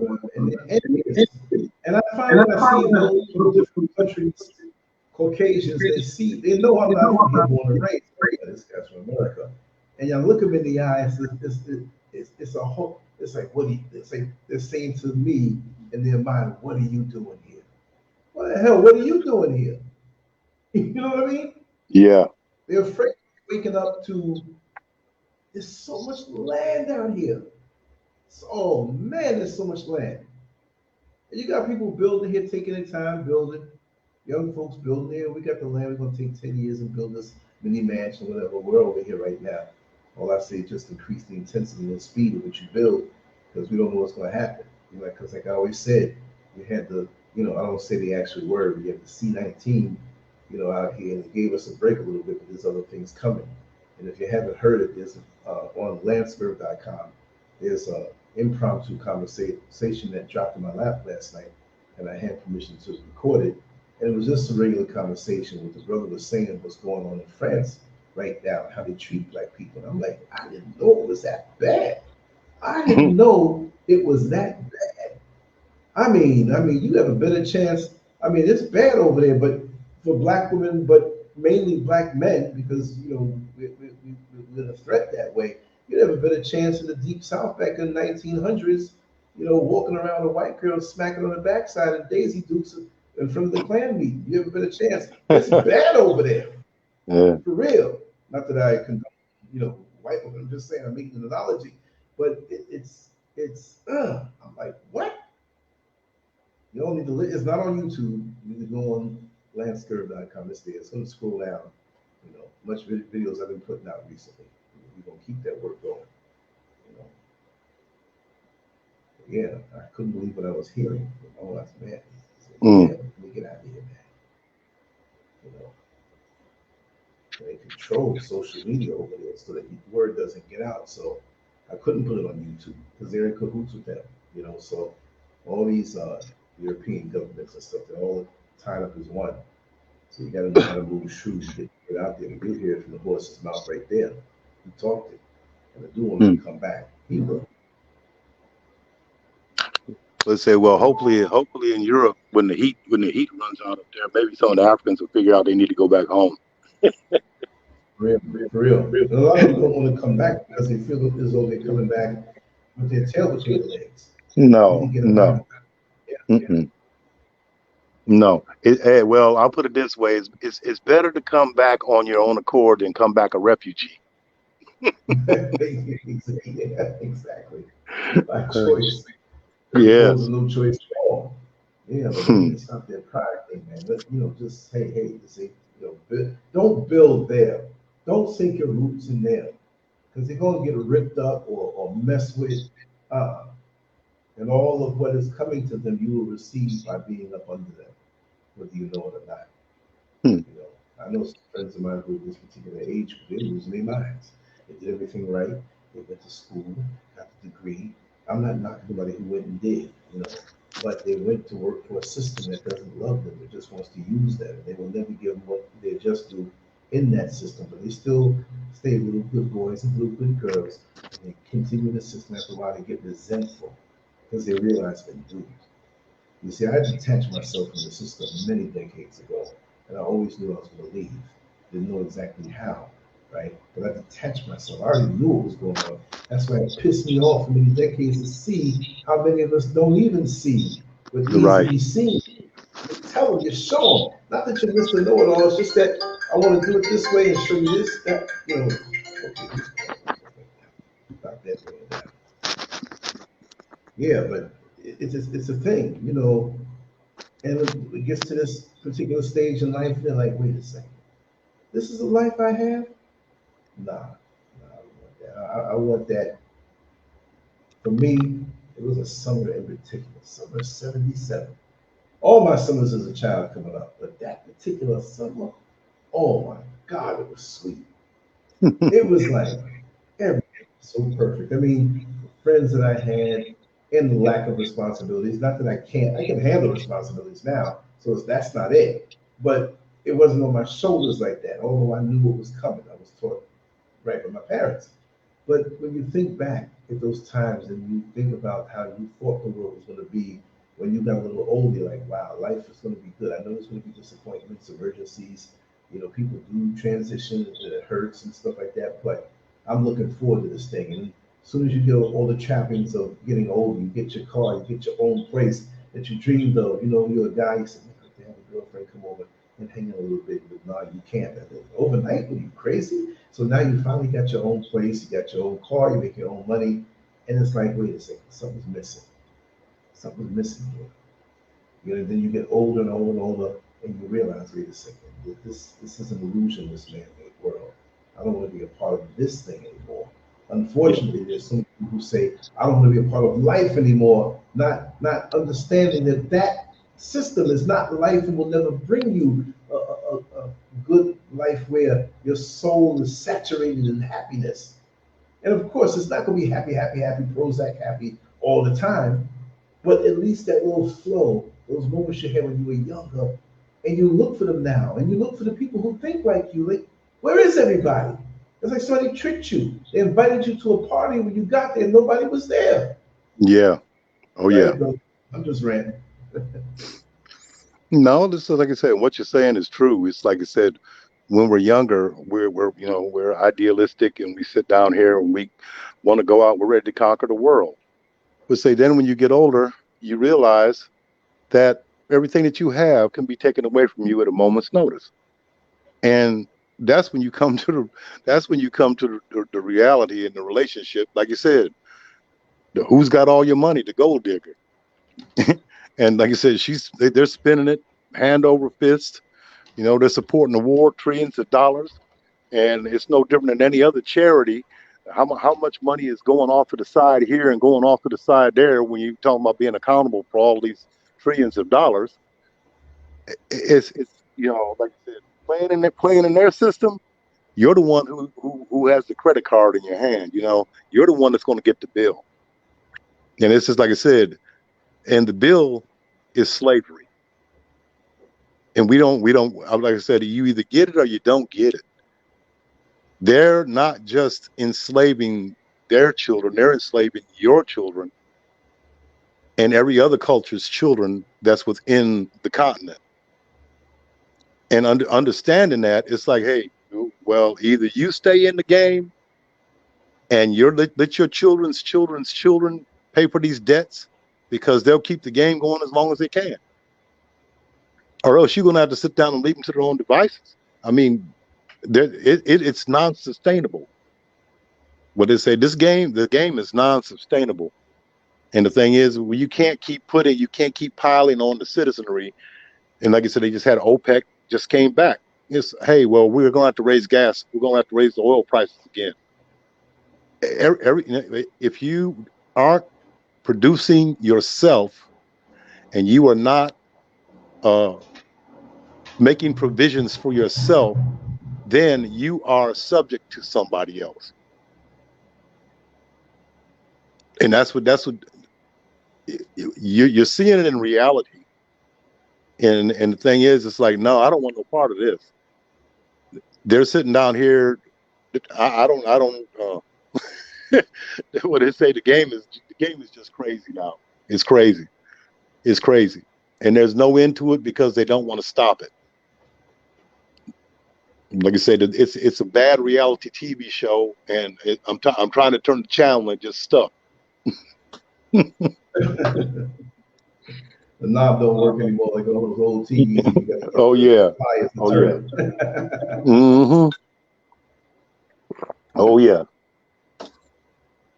Okay then, Mr. Lance. Yes, sir. Yes, sir. I know I'm going to some people, so I'm not going to say much, but I just want to say thank you for coming on. This is the first of many, and I'm glad we broke the ice that way, and it's going to get more and more intense. I have so many creative ideas for different shows, and we can talk about people at the same time, have our calls come in. I have that ability now, I just haven't set it up yet. And any creative time or creative thing you want, or anything you want to speak about, man, you know, shoot me a voicemail, talking to it, and I'll upload it, whatever. You know what I mean? We want to keep the information going and just keep it moving. You know, like after this, I'm going to go up and do a little rooftop in the dark and talk about something. You know, just all right. Yes. You know. Yes, definitely. This won't be the last. It won't be the last time, and I'll be glad we can sit down in a couple of armchairs and go ahead on and do it. Exactly. Do it when I get there. Exactly. That's going to be dope. I'm telling you for real. Oh. I can't wait for that. I can't. Me either. But thank you so much. Yeah, I'm gonna drop you a call right after because I got to take care of that thing there.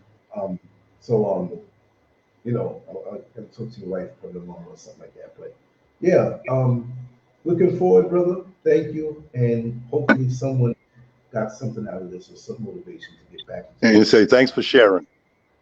Yes, always. Okay, my brother. I'm gonna sign this off. What you gonna do is hang up, and it's a wrap. And I'll give you a little call in a second. All right. All right. And God bless, man. Bless you.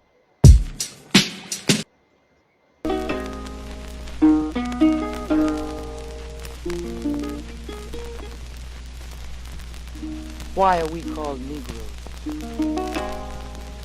Why are we deaf, dumb, and blind? Why is everybody making progress, yet we seem to be lagging so far behind? Why are we mistreated? Why are we in this condition, stripped of our name, our language, our culture, our God, and our religion? Here in America, all of our religious training has been gotten by the preacher. He has told us of a heaven way up in the sky that we can't enjoy now, but rather after we die. But all of the years that we're living, for us there's nothing but hell, pain, torture, and misgiving. Yet the Bible speaks of a heaven filled with material luxury, which the white man and the preacher has right here, so we see. So my friend, take it for what it's worth. Your heaven and your hell is right here on this earth. So let's check back into history, which rewards all research and tells us plainly that before the white man gained entry to the East, he was living in the caves of Europe, a ravenous beast, eating juniper roots and eating flesh raw, till God sent Moses to civilize him and teach him the law. Then following Marco Polo, an explorer, he gained entry into Asia and Africa. From China, he took silk and gunpowder.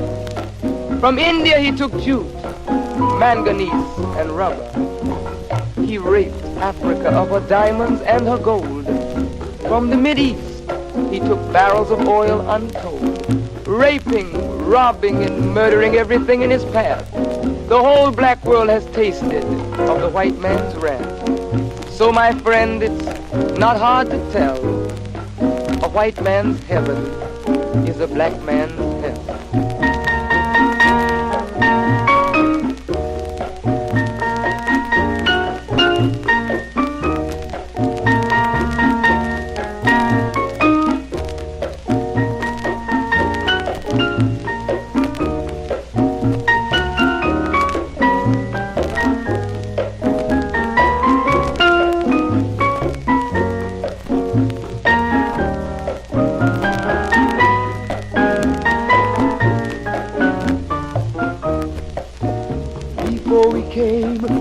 America, we were living in the east. By the Nile River, we were living in luxury, enjoying freedom, justice, and equality. We wore silken robes and slippers of gold. We were the wealthiest and the wisest people, I'm told. Now we are the poorest of the poor.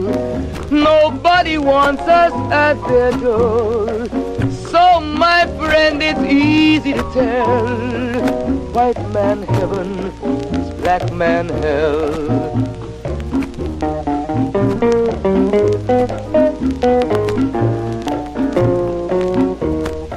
When the white man came to America, he told the Indian, I am your white brother. He said, red man, I'll treat you the best. Yet and still he pushed the Indian further west with his white woman and fire water. Tricks and lies, he stole America. The original owner of this nation is cooped up on a reservation. So my friend, it's easy to tell. White man heaven, black man hell.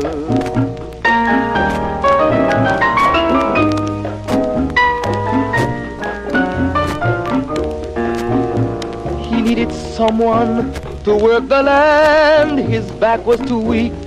He needed you, black man, so he commissioned Sir John Hawkins to commit the world's most grievous sin, to take a man who's born to be free and bring him down to slavery, to sell a man as merchandise, on his body put a price. Oh, my friend, it's easy to tell. White man heaven is a black man hell.